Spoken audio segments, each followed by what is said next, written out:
Hi friends, നമ്മുടെ കുളത്തിൻ്റെ എല്ലാം നമ്മൾ ചെയ്ത് കഴിഞ്ഞായിരുന്നു. വെറുതായി കുറിച്ച് നമ്മൾ വെള്ളം ഒഴിച്ചുകൊണ്ടിരിക്കുക. അപ്പോൾ നമ്മളിത് 2-3 ദിവസം കൊണ്ടാണ് കുളം ചെയ്ത് തീർത്തത്. ഇത് നമ്മുടെ കുഞ്ഞിൻ്റെയും നമ്മുടെ വൈഫിൻ്റെയും വലിയൊരു ആഗ്രഹമായിരുന്നു വലിയൊരു കുളം ചെയ്യണമെന്ന്. അപ്പോൾ നമ്മൾ നേരത്തെ ഇട്ടിരിക്കുന്ന ഈ ബേസിനകത്താണ് മീൻ ഇഷ്ടംപോലെ കുഞ്ഞുങ്ങൾ അതിനകത്തുണ്ട്.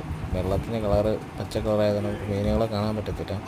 പക്ഷേ നമ്മൾ ഒറ്റ ഇറങ്ങൊന്നും പോകാതെ നമ്മൾ പിടിച്ചെടുത്തു. നമ്മൾ കോരുന്ന കപ്പിനകത്തല്ല ഇതുപോലെ മീൻ കുഞ്ഞുങ്ങളെ നമുക്ക് കെട്ടിക്കൊണ്ടേ ഇരിക്കുമായിരുന്നു.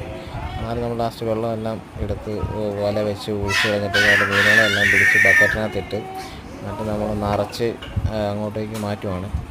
എല്ലാ മീനുകളും നമുക്ക് കിട്ടി. 1-2 കുഞ്ഞുങ്ങളൊക്കെ പോകും നമുക്ക് പ്രതീക്ഷ, പക്ഷെ ഒന്നും പോയില്ല. എല്ലാ കുഞ്ഞുങ്ങളും കിട്ടി. ഇഷ്ടംപോലെ വലുതും ചെറുതും ഇഷ്ടംപോലെ മീനുണ്ട്. നമ്മൾ ഓരോ ദിവസവും നമ്മൾ കഷ്ടപ്പെട്ടാണ് ഇതിൻ്റെ പുറകെ നമ്മൾ പുറകെ നമ്മൾ ഇട്ടേച്ചും വലിയ നോട്ടങ്ങളും കാര്യങ്ങളൊന്നും കൊടുത്തില്ലെന്ന് പറഞ്ഞാലും മഴ പെയ്തപ്പോഴൊക്കെ വലയൊക്കെ ഇട്ട് നമ്മൾ കുറേ പ്രാവശ്യം നല്ല ഇതായിട്ട് നോക്കി വെച്ചിരുന്ന, പക്ഷേ മീനുകളൊന്നും പോയില്ല. ഇത്രയാണ് നമുക്കിപ്പം വീഡിയോയിൽ എടുക്കാൻ പറ്റും. മറ്റേ പച്ചവെള്ളമായത് നമുക്ക് വീഡിയോയ്ക്ക് മീനുകളൊന്നും കാണാൻ പറ്റത്തില്ല. വലയ്ക്ക് ഒരു തീരെ കുഞ്ഞുങ്ങളായതുകൊണ്ട് അതിങ്ങളെ കാണാൻ പറ്റത്തില്ല. അതുകൊണ്ട് വല ഉപേക്ഷിച്ച് കഴിക്കാനും പറ്റില്ല. ബേസിനകത്തെ വെള്ളം അതേപോലെ കൊണ്ട് നമ്മൾ കുളത്തിലേക്ക് കമത്തുകയാണ് ചെയ്തത്. പക്ഷേ ഈ വെള്ളം അതിനകത്ത് വേണ്ടിയതുകൊണ്ട് കുളത്തിനും വെള്ളവും പച്ചക്കളറായി. ഇത് മാറ്റിയതിന് ശേഷം അത് തെളിയത്തുള്ളൂ. നിങ്ങളങ്ങനെ സപ്പോർട്ട് ചെയ്യുക.